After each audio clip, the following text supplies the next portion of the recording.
Muito bem tornado, tifoso bianconeiro. Tchau, tifoseria, torcida bianconeira, finestra bianconeira. Hoje, dia 18 de maio de 2026.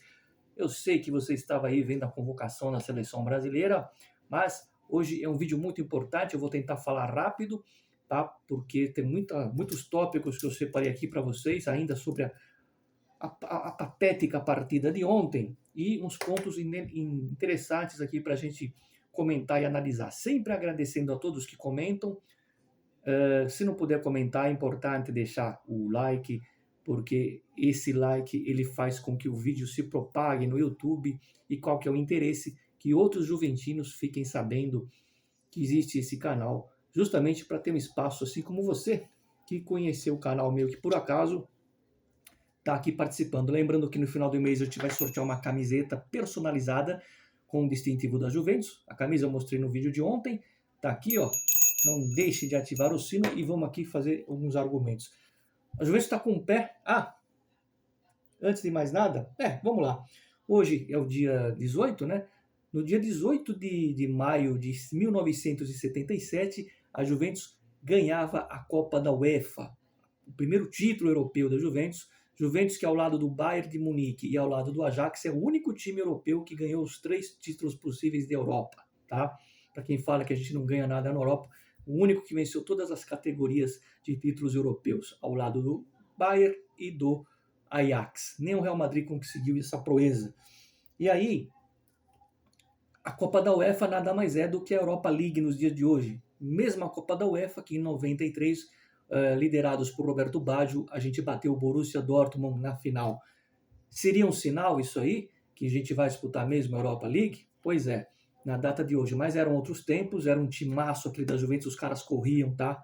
Não eram jogadores fracos mentalmente, a gente vai falar disso. E assim, ontem eu levantei cedo para assistir o jogo, eu levantei 5 para 7 da manhã e, consequentemente, eu fui dormir 10 para as 11 da noite. Eu não costumo dormir esse horário, eu costumo dormir um pouco antes da meia-noite. Fui dormir 1 hora antes, praticamente. Por quê? Estava cansado, estava com sono, foi um dia longo. Eu não conseguia pegar no sono.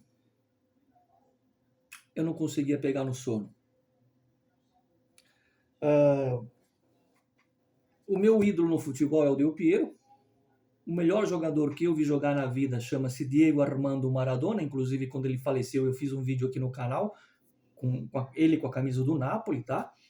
Porque aqui não é a questão da cor, da rivalidade, entre aspas, mas é o jogador mais talentoso que eu vi foi o Maradona. Mas eu também sou ídolo desse cidadão aqui, que eu não vi jogar, infelizmente, ó. Tá aqui, ó, falando em dia de convocação do Brasil, 2 caras que eu queria ter visto, o Garrincha e o Pelé. E por que eu pus o Pelé aqui, que tem a ver com a Juventus? Aliás, o Pelé jogou 2 vezes com a Juventus.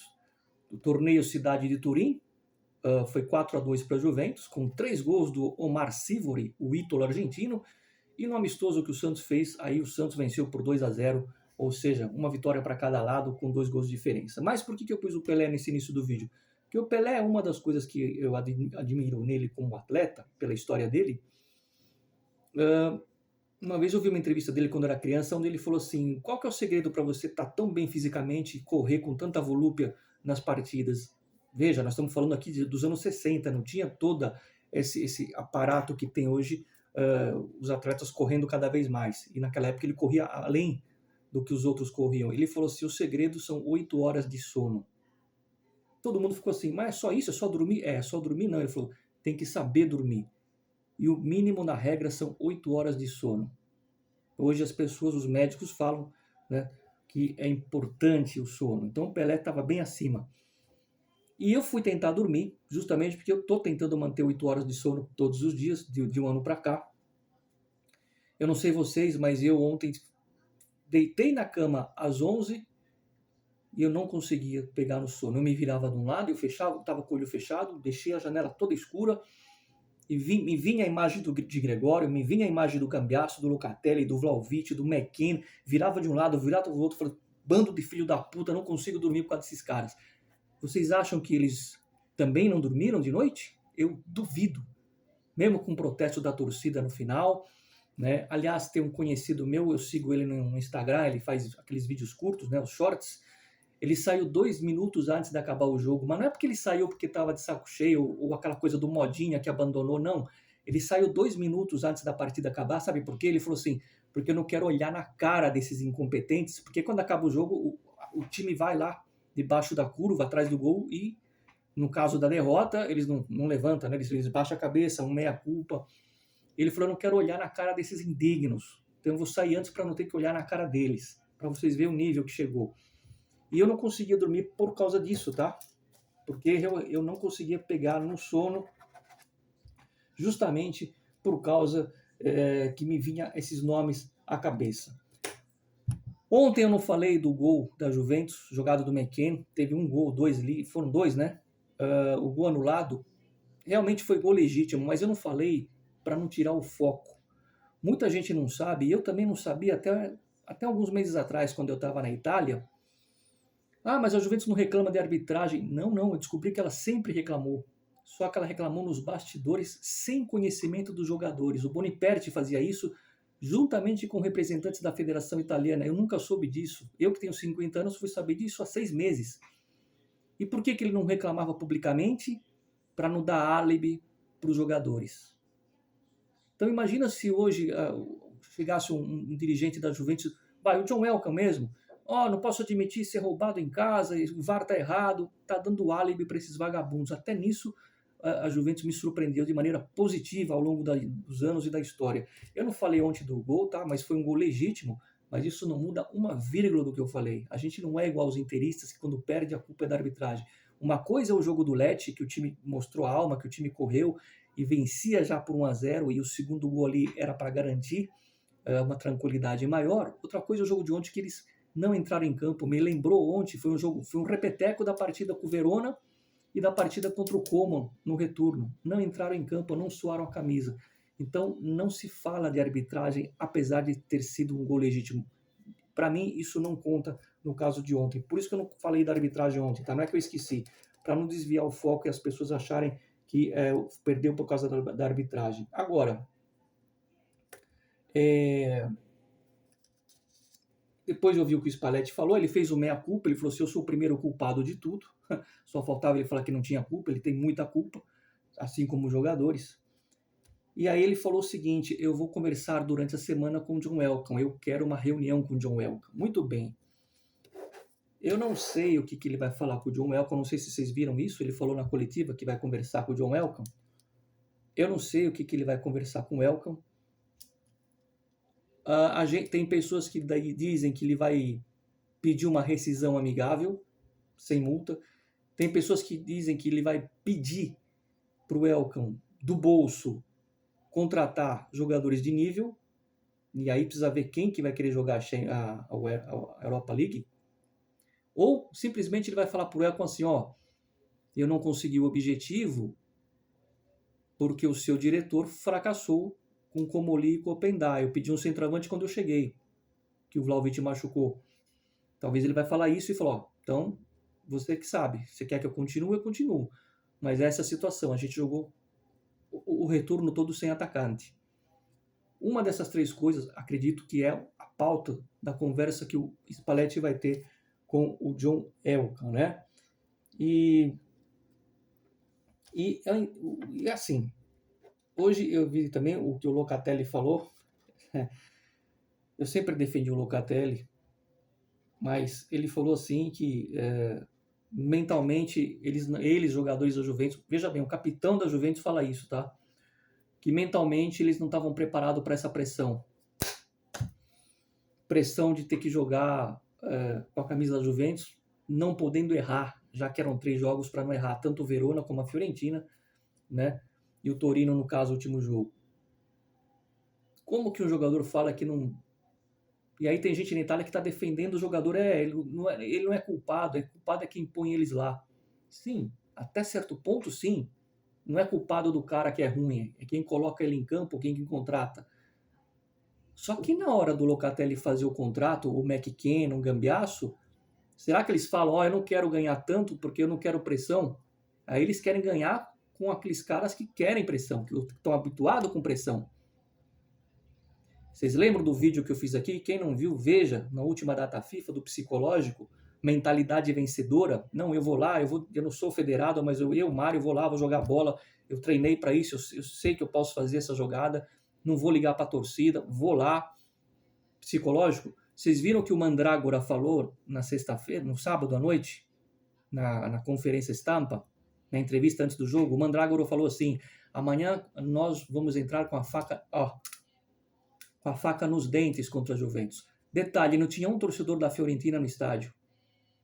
E os caras entraram com a faca no dente. Então, Caro Locatelli e companhia bela. Não lidar com a pressão. Bom, por que eu coloquei o pinsolho aí na capa, você já vai entender.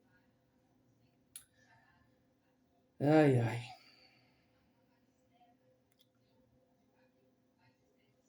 Vocês conhecem o Cláudio Zuliani? Quem não conhece, tenta seguir ele aí no Instagram, jornalista juventino. Quem não entende italiano, mas vai entender alguma coisa ou outra, por exemplo, palavras como vergonhoso, palavras como giocatori, jogadores, isso aí vocês conseguem entender. O Zuliani postou um vídeo ontem que me representou muito. Ele falou assim: eu não vou falar de arbitragem, nem assim, dessa vez eu não vou defender vocês. Se estava impedido, se não estava, se foi pênalti, se não foi, se isso, se aquilo, se o VAR mexeu no protocolo, inverteu. E vocês não merecem que eu defenda vocês. E vocês, isso aí o Giuliani falou, eu concordo. E vocês lembram, meus amigos, quando eu falei num dos últimos vídeos, acho que foi ontem mesmo, o respeito ao torcedor, porque a questão não é a Champions agora. Ontem, a questão era a dignidade do torcedor que foi até o estádio. Vocês sabiam, eu estava vendo uma entrevista ontem, um pai e um filho que saíram às 3 da manhã de casa, acho que eles foram de trem, não tenho certeza, mas eles saíram às 3 da manhã para poder estar meio-dia no estádio de cidades próximas a Turim, para viajar às 3 da manhã, porque esse horário pífio, ridículo, obrigou eles a sair às 3 da manhã. Porque se o jogo fosse 4 da tarde, podia ter saído 6, 7 da manhã.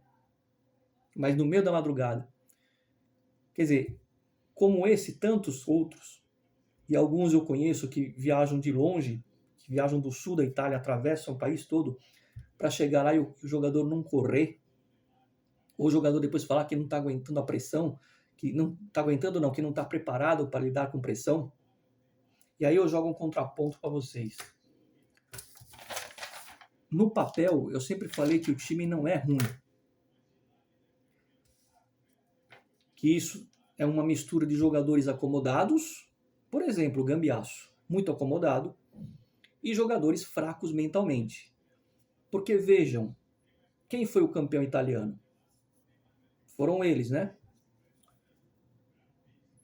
Nos 2 jogos contra eles, a gente disputou de igual para igual, ganhamos um, não merecia, era para ser 3-3, para ser bem honesto, mas a gente fez o gol com o Arzic, 4-3, aquele jogão no primeiro turno, ainda quando era o Tudor, e no retorno em Milão, ali sim a gente foi buscar um empate, e aí aconteceu aquilo que aconteceu com o Kalulu, aquela vergonha do Bastoni, aquilo foi um assalto gigante,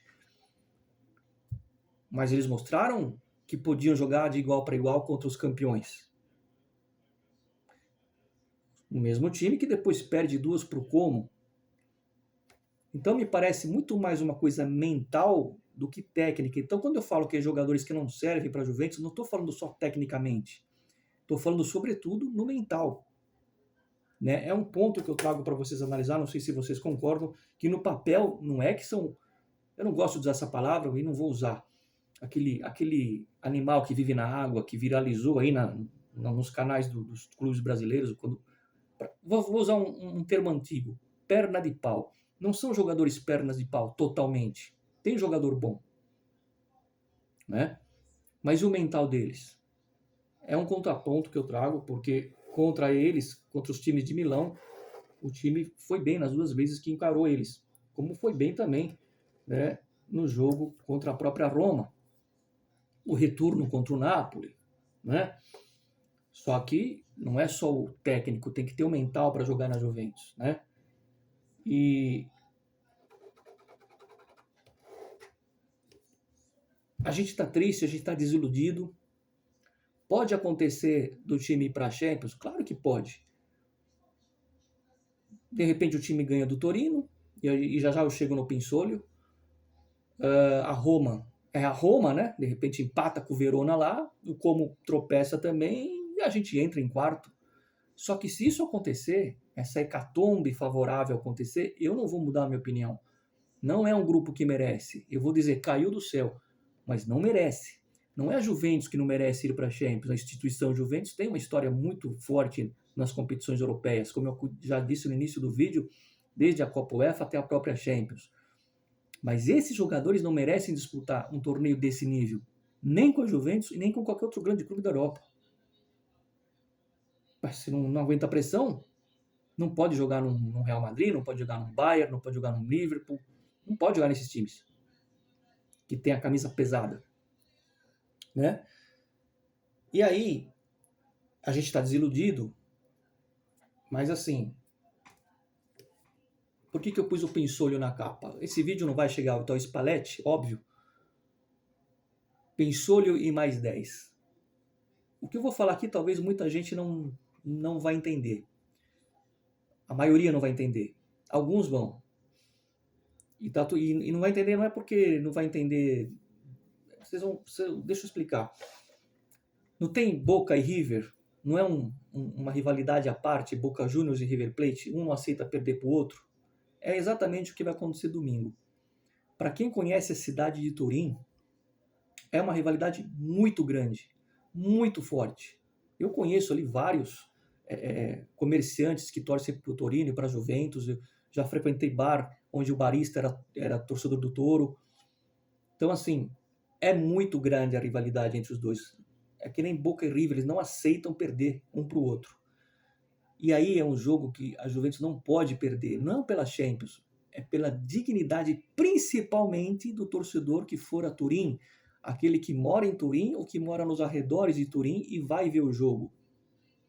Esse torcedor tem que ser respeitado como visitante lá no estádio do Toro e ter essa dignidade de ver o time terminar o campeonato batendo o Torino, porque senão ali na cidade vai ser o dia inteiro tendo que conviver com a festa dos torcedores do Torino.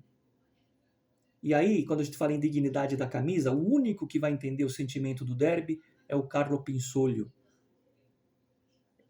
O Pinsolho, mas se o Pinsolho tomar um frango, a torcida não vai pegar no pé do Pinsolho, sabe por quê?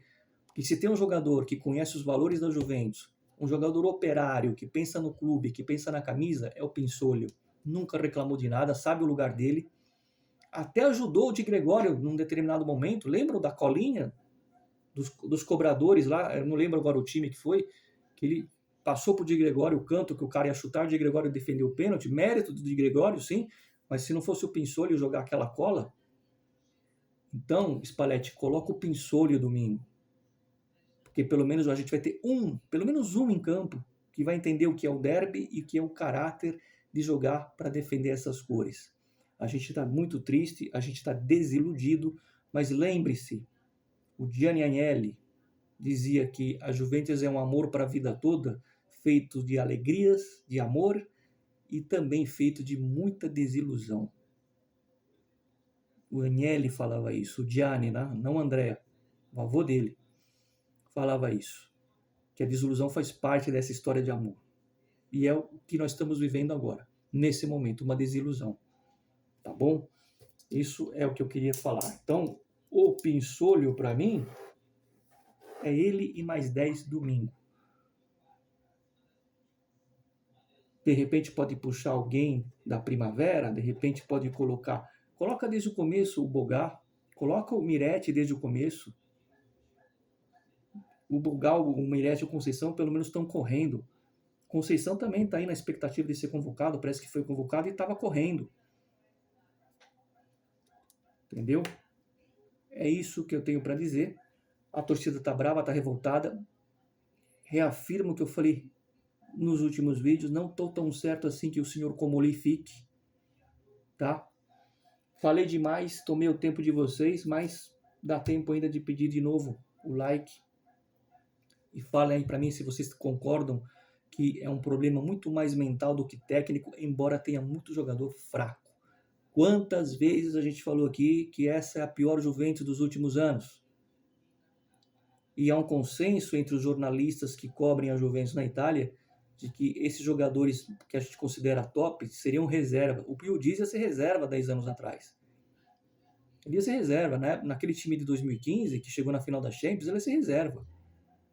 Não tinha um espaço para ele. E finalizo dizendo uma coisa aqui. Eu sei que muita gente contesta esse jogador, e aí é o contrário. Não é um jogador técnico bom, não é nada demais, mas eu tenho uma informação que o senhor Columani, é uma informação fresca, tá, de hoje, que o Columani quer, porque quer vir para a Juventus, mesmo se for jogar, atenção, a Conference. Que o que ele quer é vestir essa camisa. É isso que eu quero.